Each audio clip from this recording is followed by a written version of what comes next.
दिखाए गए नाम, वर्ण, व्यवसाय स्थान और घटनाएं सभी काल्पनिक है। इसका किसी मृत्यु व्यक्ति या जीवित व्यक्ति से कोई संबंध नहीं है। अगर इसका किसी वास्तविक घटना या चरित्र से कोई संबंध पाया जाता है तो यह मात्र एक संयोग होगा।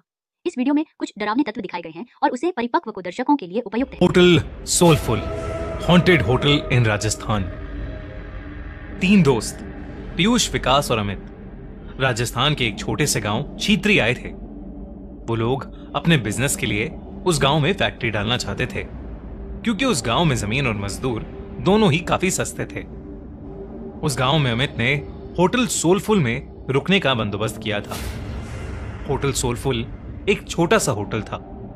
कोई आलीशान पत्थर नहीं थे उसमें, बस ईंट से बनी सफेद रंग की एक मंजिला इमारत और नीचे खाने का एक वेज रेस्टोरेंट, जिसमें भी टेबल और दरवाजों पर धूल लगी हुई थी, जैसे वहां का चूल्हा हफ्तों से जला ही नहीं था। जैसे ही वो लोग होटल पहुंचे तो उन्होंने देखा कि वहां कोई स्टाफ ही नहीं था। बस वॉचमैन के नाम पर एक बूढ़े से चाचा बैठे थे जो अपनी बीड़ी पी रहे थे। पीयूष और विकास दोनों ही अमित को डांटने लगे, क्योंकि होटल बुक करने की जिम्मेदारी अमित की थी और वो होटल एकदम थर्ड क्लास लग रहा था। उनकी बातों को सुनते हुए वो वॉचमैन चाचा उन तीनों के पास हंसते हुए आए और उनसे पूछने लगे कि क्या वो होटल सोलफुल में ही रुकने वाले हैं। उन तीनों ने सर हिलाकर हाँ कहा और चाचा जोर से हंस पड़े। हंसते हंसते ही फिर उन्होंने चलना शुरू किया और कुछ गुनगुनाते हुए वहां से चले गए। उन तीनों ने उस वॉचमैन चाचा को पागल समझकर उनकी बात पर ध्यान नहीं दिया।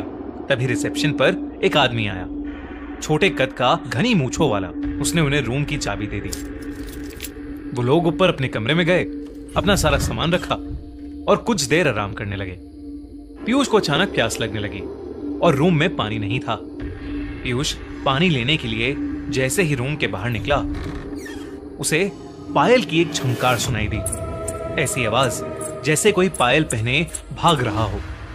पीयूष घबरा गया। उसको ये बात बेहद अजीब लगी, क्योंकि उस होटल में कोई और नजर नहीं आ रहा था। अब उसके फ्लोर के कॉरिडोर के एंड से पायल की आवाज के साथ साथ एक जवान लड़की की हंसने की आवाज भी आने लगी। पीयूष उस आवाज के पीछे जाने लगा कि तभी उसके कंधे पर किसी ने हाथ रखा और पीयूष चीख पड़ा। पीछे रिसेप्शनिस्ट पानी लेकर खड़ा था। पीयूष ने अपनी बौखलाहट में उस रिसेप्शनिस्ट को डांटा और पानी लेकर वापस अपने रूम में चला गया। देर रात विकास रूम के बाहर होटल की बालकनी में खड़ा अपनी गर्लफ्रेंड से बात कर रहा था। उस बालकनी से हाईवे का लंबा रास्ता साफ दिखाई देता था। अचानक उस रास्ते पर एक एक्सीडेंट होता हुआ दिखा। विकास चौंक गया। वो नीचे दौड़ लगाने के लिए जैसे ही मुड़ा तो उसके पीछे सफेद कुर्ते में एक बूढ़ा आदमी खड़ा था। उस आदमी की लंबी सी सफेद दाढ़ी थी और मुंह पर ढेर सारी झुर्रियां थीं। विकास उस आदमी को देखकर घबरा गया था, क्योंकि वो आदमी सिर्फ हाईवे की ओर देखकर मुस्कुरा रहा था। फिर अचानक से उसने विकास को देखा और उसने हंसना बंद कर दिया। वो आदमी जैसे ही विकास की ओर बढ़ा, विकास डरकर अपने रूम में आ गया।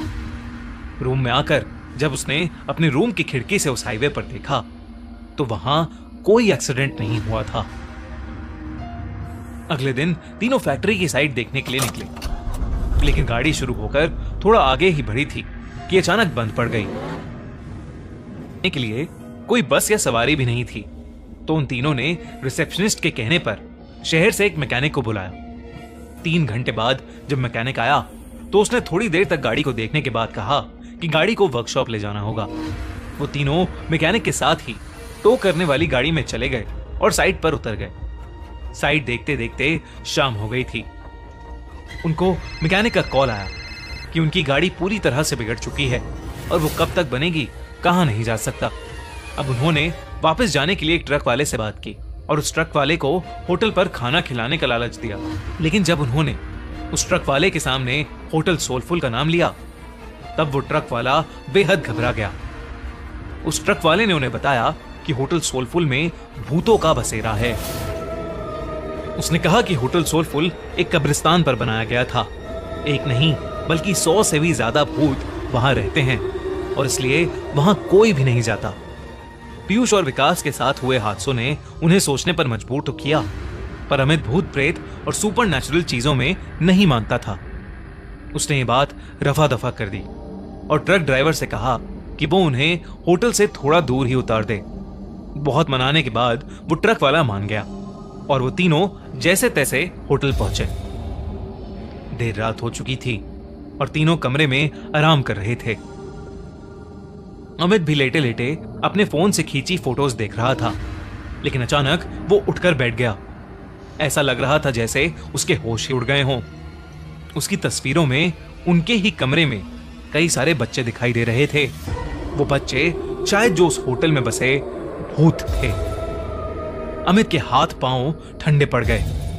उसने पीयूष और विकास को जब फोटोज के बारे में बताया तो वो तीनों बहुत घबरा गए।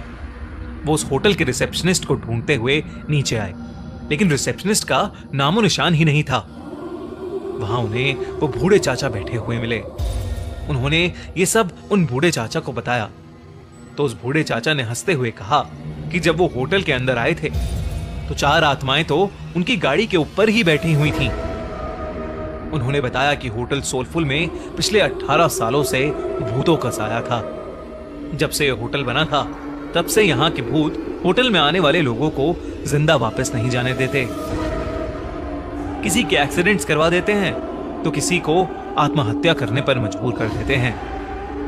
फिर होटल की बालकनी की ओर इशारा करके उन्होंने बताया कि वहां देखो, वो सफेद कुर्ते में एक बूढ़ा आदमी खड़ा है। उस आदमी ने यहाँ होटल बनाने से मना किया था क्योंकि यह जगह कब्रिस्तान की थी। लेकिन कुछ महीनों बाद होटल के सामने वाली रोड पर उसकी एक्सीडेंट से मौत हो गई और आखिर में उस वॉचमैन ने उन तीनों को बताया कि उनकी गाड़ी ठीक नहीं होने वाली थी। वो गाड़ी अपने साथ कई साए ले गई थी। होटल में रहने वाले उन बच्चों की आत्माओं को वो गाड़ी पसंद आ गई थी और शायद इसलिए वो तीनों अब तक जिंदा भी थे। उस बूढ़े वॉचमैन ने उनसे अपनी जान बचाकर वहां से निकल जाने को कहा। ये सब बातें सुनकर उन तीनों के पसीने छूट गए। उन्होंने फैसला किया कि वो अभी के अभी होटल से निकल जाएंगे। वो तीनों अपना सामान लेकर निकल ही रहे थे कि तभी उन्हें वो रिसेप्शनिस्ट मिला। वो तीनों उसे धक्का मार के वहां से तेजी से भागे। हाईवे पर आकर वो लोग आगे जा रही गाड़ियों से लिफ्ट मांगने लगे, लेकिन कोई गाड़ी रुकने का नाम ही नहीं ले रही थी। तभी वो रिसेप्शनिस्ट उनके पास आया और हाफते हुए उनसे पूछा कि वो लोग भाग क्यों रहे थे। रिसेप्शनिस्ट उन्हें होटल में वापस अंदर आने के लिए कहने लगा और तब अचानक से हवा के झोंके से उसका मफलर उड़ गया और उन तीनों को उसके गले में फांसी के फंदे का निशान दिखाई दिया। उन तीनों के पैरों तले जमीन खिसक गई। वो समझ गए कि शायद यहां सभी मर चुके हैं और कोई भी जिंदा नहीं है। तीनों डर के मारे हाईवे के रास्ते पर भागने लगे। भागते भागते जब कुछ दूर तक पहुंच गए तो उन्होंने पीछे पलट कर देखा। हवा में कई सारे भूत उस होटल के चक्कर लगा रहे थे और रोड पर खड़े वो वॉचमैन और रिसेप्शनिस्ट उन्हें देखकर अजीब तरीके से मुस्कुरा रहे थे। चीतरी गांव के बारे में बात करने से आज भी वो तीनों बेहद घबराते हैं। उनकी जान तो बच गई, पर जिंदगी भर के लिए उनके मन में उस जगह का डर बैठ गया था।